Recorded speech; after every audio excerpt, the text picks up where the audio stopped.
If you enjoy the content on this channel, please like and subscribe.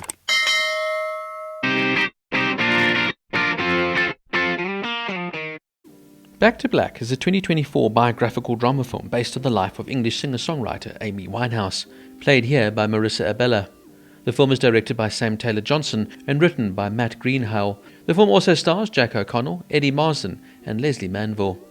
Following the death of Amy Winehouse in July 2011, several filmmakers attempted to create biopic projects, but none of them progressed, including one in 2015 with Naomi Raspass attached to star, but that didn't move forward either. In October 2018, it was announced that Winehouse's estate had signed a deal to make a biopic about her life and career. In July 2022, Deadline Hollywood reported that Studio Canal was moving forward with a feature film entitled Back to Black.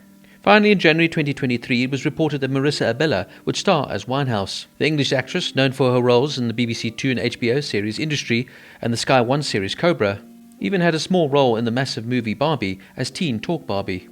It was then announced that Jack O'Connell would play Blake Fielder-Civil, Amy's husband from 2007 to 2009, whilst Marsan and Manville would play Amy's father and grandmother, Mitch Winehouse and Cynthia Winehouse, respectively.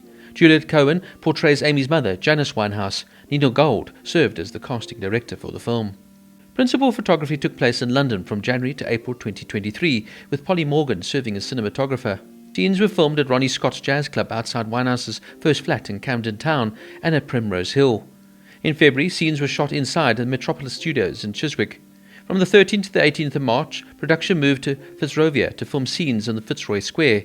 The following week, Abela and O'Connell shot scenes at the London Zoo.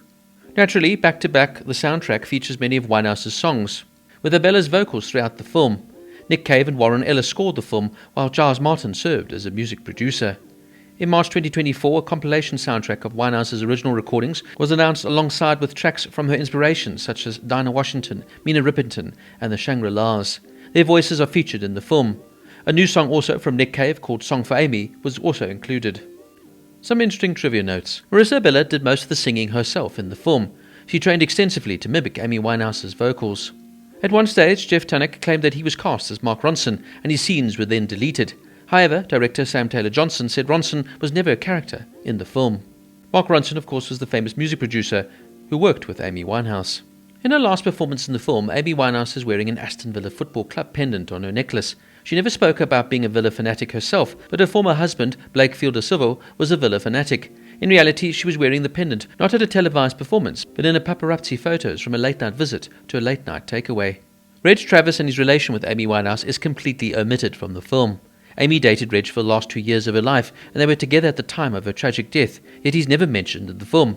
Also omitted is Amy's relationship with Pete Doherty, the Libertines' former singer, a friend with whom she had a short affair, while Amy and Blake Fielder-Civil were split up.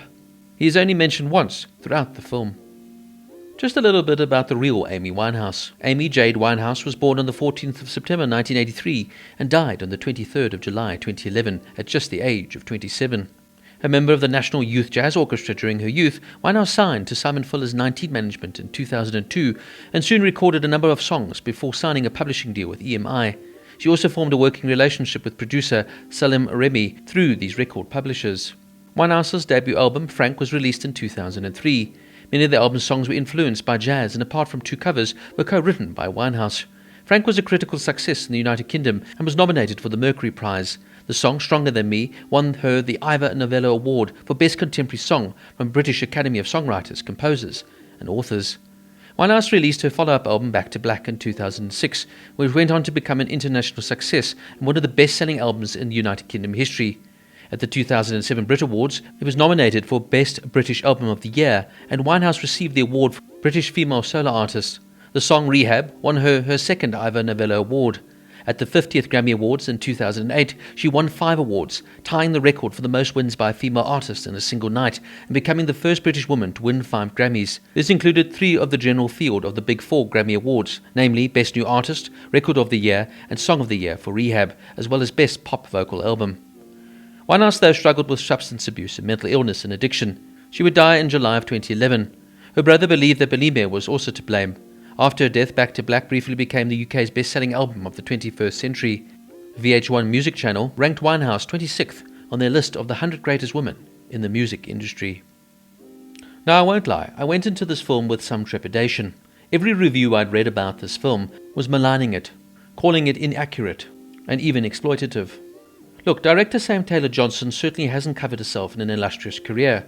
She directed, of course, the 2009 biopic film Nowhere Boy about young John Lennon, which was an excellent film.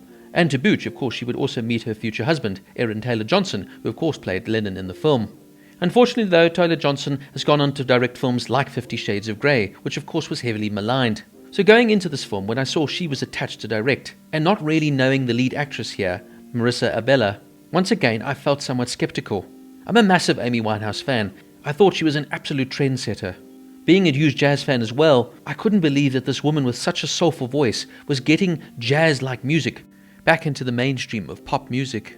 She was refreshing, groundbreaking, and immensely talented, but unfortunately suffered with many demons, as it were, and her untimely demise at just the age of 27 was a real true loss to the music industry.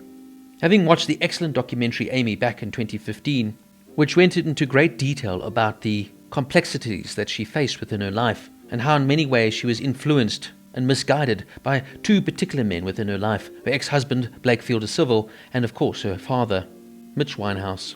This film, though, goes now in a long way in portraying these two men in a very different light. And this is also what a lot of the controversy surrounding this film is about, that these two men have always been sort of seen as the scapegoats for Amy's untimely demise.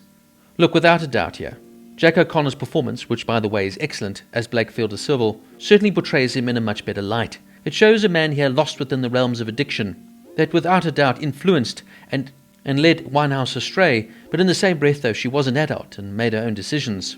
The film depicts a very sort of passionate yet dysfunctional love story, where Winehouse seemingly was obsessed with Blake, and he in many ways almost used her to get what he wanted.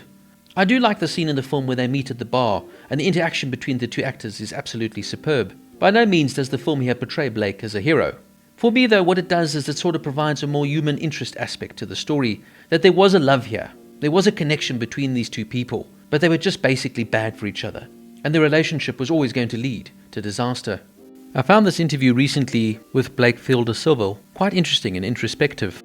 There were some parts of it that enabled me to feel like I was seeing a more accurate representation of the relationship, not in a sense of being let off the hook or whitewashed, as you kind of alluded to, the comments that people have made, just in a sense of it wasn't all about addiction.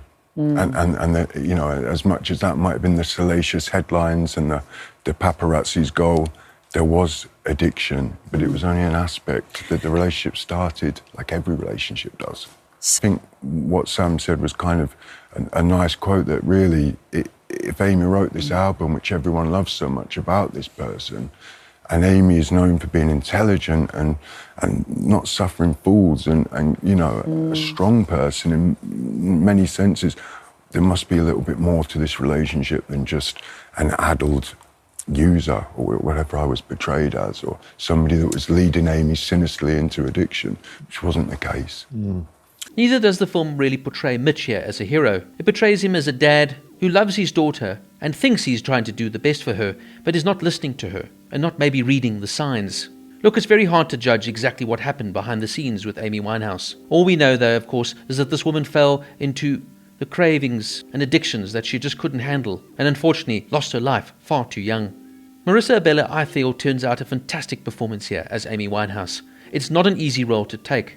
She plays the role with a lot of emotional depth, capturing the poetry, the intellect, the pure genius of Amy Winehouse, but on the other side the dysfunctionality, obsession and insecurity that Winehouse must have dealt with. I think it's a very nuanced and layered performance here from Abela, who also sings herself, and albeit that she doesn't sound exactly like Winehouse, I feel she does a very adequate job. And I prefer the idea that she's actually singing for real than lip-syncing. I also love the performance here from Lesley Manville, and the scenes between Cynthia Winehouse and Amy in the film are just wonderful, heartfelt, and very touching. Look, overall, this is a tragic story of one woman who is incredibly, immensely talented, unique, groundbreaking in many ways, who just couldn't handle her addictions, who had suffered from bulimia at an early age, and then fell into the awful cycle of drug abuse. Is this film completely and factually correct? No. This is, at the end of the day, an interpretation of Amy's life. If you want a factually correct take on Amy Winehouse's career and life, then I would recommend watching the fantastic documentary, namely Amy. This rather, though, is a sort of tribute to Amy Winehouse. It shows you her immense talent, her incredible lyrics, and her wonderful, unique vocal ability. It's a film that reminded me of why I loved her music so much, and I love some of the reinterpretations of her songs as well. I found the film to be touching, very moving, and like I said, albeit not 100% accurate, I felt what it did do, though, is pay homage to this wonderful, talented artist that was unfortunately taken from us far too soon. As I said earlier, going into this film, I was somewhat skeptical as to what I was going to see, but I ended the film really enjoying myself, smiling at the wonderful songs and feeling somewhat sad at the loss of this wonderful, talented artist. 100% true, this film is definitely not. The portrayals here, particularly of Mitch and Blake, definitely I can see are controversial, but at the end of the day, I feel the stunning performance here from Marisa Abela really captures the heart and soul of this fantastic and unique artist. Back to Black gets a 9 out of 10.